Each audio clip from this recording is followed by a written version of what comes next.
Commuters in downtown Tacoma got a nice surprise this week when Pacific Avenue reopened 2 months ahead of schedule. The opening also marks the last bit of construction and a starting date for Sounder service to Lakewood this fall. Making way for a Sounder commuter train in the heart of downtown Tacoma was no easy task.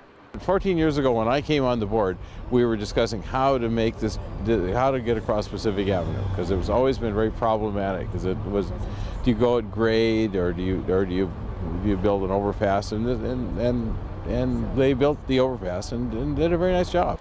To build the new Sound Transit Rail Bridge, this area of Pacific had to be shut down for 9 months while construction crews dropped the level of the street 18 feet and removed 500,000 tons of dirt.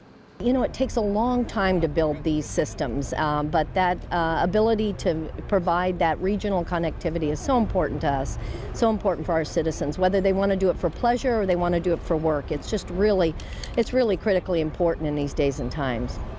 The reopening of Pacific marks the start of the final phase of construction for the D to M Street project, which will eventually bring Sounder service to Lakewood. The tracks are already laid. All we're waiting on is this connection. So we're really excited. It'll go from Lakewood to the South Tacoma Station, to the Tacoma Dome Station, to Puyallup, Sumner, Auburn, Kent, Tukwila, and Seattle. Drivers should anticipate some construction delays now through summer.